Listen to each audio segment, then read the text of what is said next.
G, kung may nakaka-date ka na babae at ang babae na ito ay naka isa o higit dalawang date na kayo pero still mailap pa rin sa iyo o nagpapakita ng panlalamig o kababaan ng interest o para bang ginagamit ka lang, din G, itong video na ito ay ang bagay na makakatulong sa iyo para masolusyonan mo ang problema mo na ito. Okay, dahil sa technique o game na ituturo ko sa inyo ngayon, ang magiging resulta nito o pwede mong makuha sa resulta nitong bagay na ito ay yung babae mo ay biglang maghahabol ng validation mo, sasubmit o aamo sa iyo, and also at the same time, malaki pa ang tsansa na pwedeng ito ay mabaliw o ma-obsess sa pagka-lalaki mo. Okay, lang tandaan nyo, again, gaya ng palagi kong sinasabi sa inyo, walang ibang mahal ang mga babae, kundi ang mga sarili lang nila. Kaya nga, kahit na gaano ka pakabait, gaano ka kagaling na lalaki dyan, pagka ayaw na niya sa'yo at nakita siya ng better sa iyo o nawala yung emosyon niya, iiwanan ka niyan. Okay, wala siyang pakialam sa iyo. Matter of fact, kaya ka lang naman din niya nagugustuhan o sinasamahan ay dahil mayroon siyang mga bagay na mahihita o mapapakinabangan sa iyo. Okay, again, walang ibang mahal o walang ibang pake ang babae sa mundo na ito, kundi ang sarili lang niya. So, ibig sabihin, kapag ginamit natin sa kanya ang bagay na ito o sabihin natin pinagsamantalahan natin yung female nature niya o ginawa natin na yung female nature niya ay ginamit natin para sa advantage natin, then ibig sabihin yan, itong babae na ito ay bibigay at bibigay o magsusunod-sunuran sa atin. Dahil nga, yung bagay na gusto niyang makuha para sa sarili niya ay pwede nating gamitin ngayon. Kumbaga, dito kasi sa video na ito, ang ituturo ko sa inyo ay kung paano natin gagamitin yung pagiging gahaman ng babae sa sabihin nating validation. Okay? Yung para mapatunayan niya sa sarili niya yung bagay na hinahabol-habol niya. Like for example, na special siya, maganda siya, o hindi siya tinatalikuran, o mataas yung value niya bilang babae. Okay? So, yun yung gagamitin natin sa kanya. Okay? Ngayon, ang tanong, paano mo to gagamitin dito sa laro na ito? Well, kung maalala ninyo, na-mention ko kanina na itong game na ito ay actually applicable o best para dun sa mga sitwasyon na yung babae na nakaka-date mo ay mababa ang interest sa iyo o sabihin nating para bang pinapakita sa iyo na hindi siya ganun ka-interesado. Okay, dun mo ito pwedeng gamitin. At para magamit mo ito, wala kang ibang dapat gawin, kundi actually yayain mo ulit mag-date yung babae. Okay, let's say yung babae nagpapakita na sa iyo dati ng panlalamig o hindi siya interesado. Okay, pero nandoon pa rin yung interest. Kumbaga, malaki pa rin, may chance pa rin na pwede pa rin siya makipag-date sa iyo. Yun nga lang, let's say hindi nag-elevate sa gusto mong mangyari o hindi nangyayari yung gusto mong mangyari o para bang ginagamit ka lang niya. O ganun yung tingin mo. So kung ganun yung sitwasyon mo, then tsaka mo gamitin itong bagay na ito. Ngayon, paano mo ito gagamitin? Gaya na sabi ko kanina, yayain mo siya makipag-date. Okay, ngayon, pag sumama siya sa iyo makipag-date, enjoy the fucking date. Okay? Make sure na both of you will have fun and both of you will feel comfortable with each other.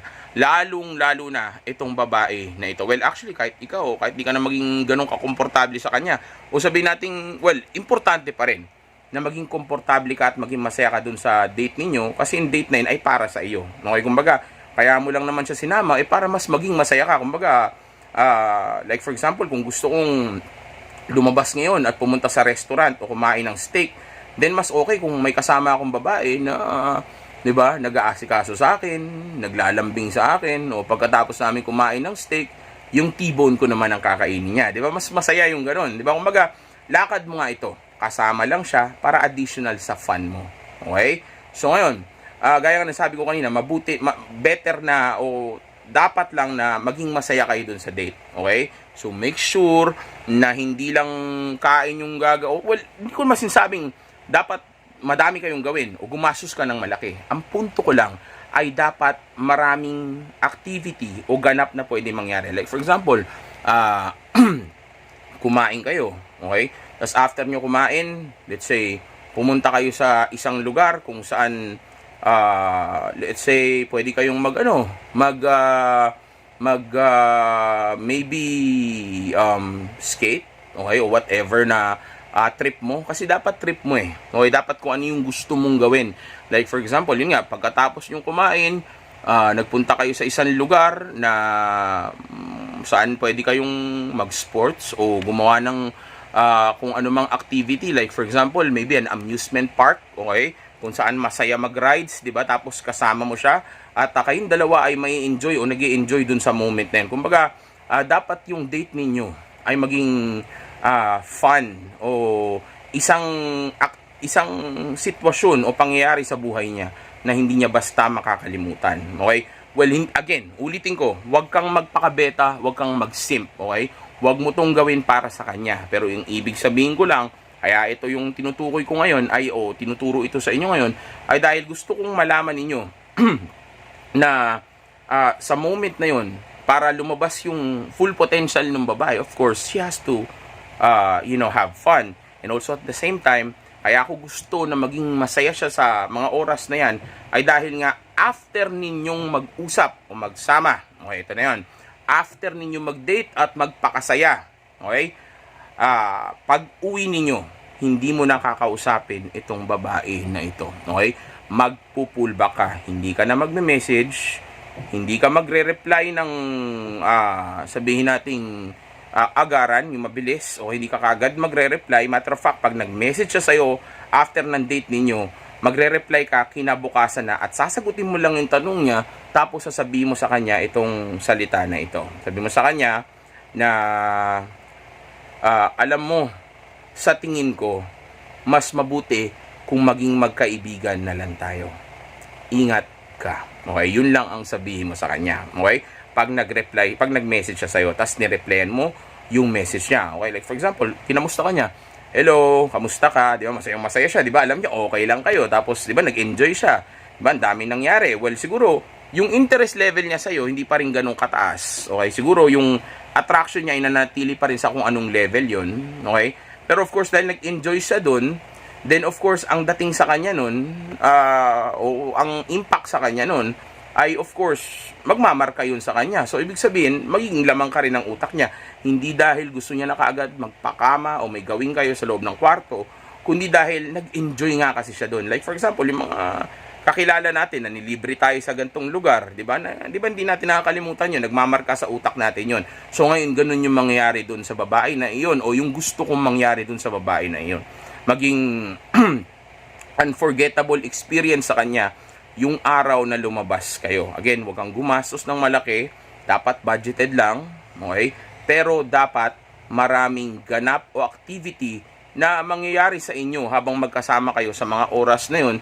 Dahil nga kapag ka nag-message na siya sa iyo at since hindi mo to re-replyan ng 24 hours at kinabukasan magre-reply ka na kasi ng kung ano yung sinabi ko kanina, which is actually, alam mo, sa totoo lang, sa tingin ko, mas mabuti kung magiging magkaibigan na lang tayo. Okay, ni-reject mo, di ba? Isipin mo, nagdi-date na kayo, may mga ilang beses na kayo lumalabas, tapos nakikita niya na gustong-gusto mo siya, okay?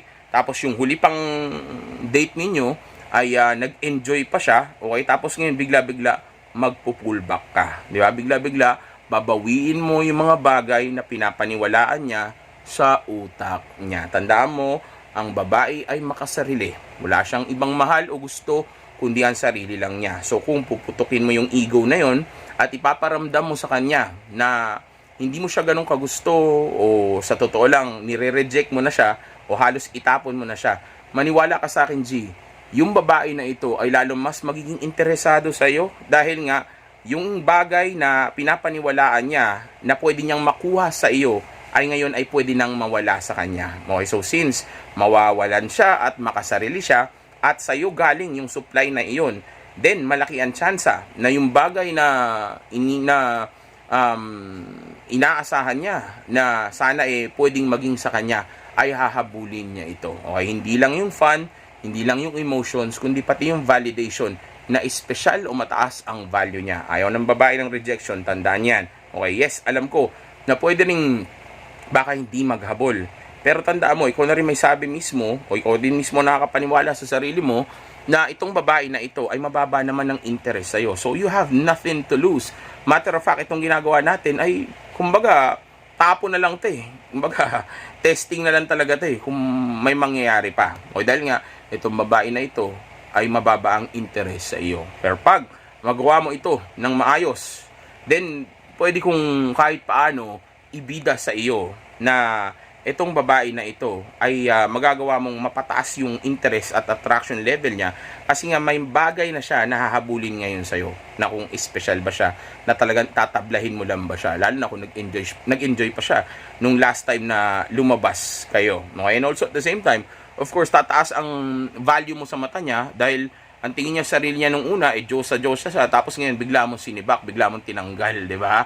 Parang para tong NBA player na star player ng team, okay? Tapos ang feeling niya, ang galing-galing niya, bigla-bigla tin-raid siya o kaya hindi siya pinirma o hindi siya ni-renew ng contract ng NBA team na inaasahan niya na hindi siya papakawalan. Okay, ganun yung feeling nun. Ma-humble ngayon tong babae na ito. At sa moment na humbled siya, and also at the same time, sa moment na yon, since sabihin natin na-reject siya o naputok yung ego niya, sa moment na yan, vulnerable siya, malambot siya. Tapos meron pa siyang hinahabol na pinapaniwalaan niya na makakagamot ng anxiety na nararamdaman niya sa mga moment na iyon. At ito ay walang iba kundi yung validation mo nga. Okay, dahil nga pinulbak mo yung attention mo, pinulbak mo yung interest mo sa kanya, tapos binawi mo sa kanya pati yung mga bagay na inaasahan niya na pwede niya sanang makuha. Matter of fact, may mga time pa nga na sa moment na ganyan na yung babae, iniisip niya, o sa moment na lumabas kayo ng babae, yung huling date ninyo, di ba? At nag-enjoy kayo doon, sa moment na yon, kahit paano, may mga babae na kinukonsider nila na baka pwede nang bumigay siya sa iyo. Okay, dahil type ka naman niya nung una, hindi nga lang ganun kataas yung interest, o dahil may nasabi ka, may nagawa ka, kaya na bumaba yun o na-turn off siya. Pero sa moment na yon, may mga babae na nagbabago yung isip nila, na nauuwi sa punto na parang, alam mo, parang pwede naman, type ko naman na siya. Okay? And alam ko na dapat din na may mga times na dapat magsamantala tayo sa ganong klaseng moment kasi mataas na yung interest at yung attraction level niya.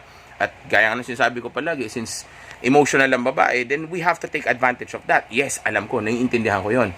Pero itong strategy na ito, well, isa lang naman to sa pwede nyong gamitin. Matter of fact, marami na rin naman ako tinuro sa inyo.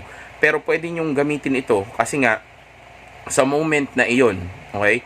Sa moment na iyon na napataas mo ni attraction at interest niya, ang gusto natin mangyari ay kumbaga wag na siyang maglaro pa. Kasi sa moment na maisip niya na parang pwede na rin to, di ba? Okay naman ako, masaya naman kami ng huling labas namin. Okay, sabihin natin na emosyon niya, na bago emosyon niya. Pero sa moment na hindi pa rin siya fully submitted sa'yo. Well, pwedeng sumubmit, pwede rin mapa-fully submitted mo, depende sa sitwasyon. Pero most of the time, hindi pa siya fully submitted. So, para masigurado natin, since mababa naman yung attraction at interest level nito, para masigurado natin na talagang bibigay na, pullbackan muna para matapos na yung laro. Malaman natin kung talaga bang bibigay, talaga bang gusto ka ba o hindi, okay? O talaga bang may mapapala ka dyan kesa nag-aaksaya ka ng oras. Pullbackan mo na kaagad, okay?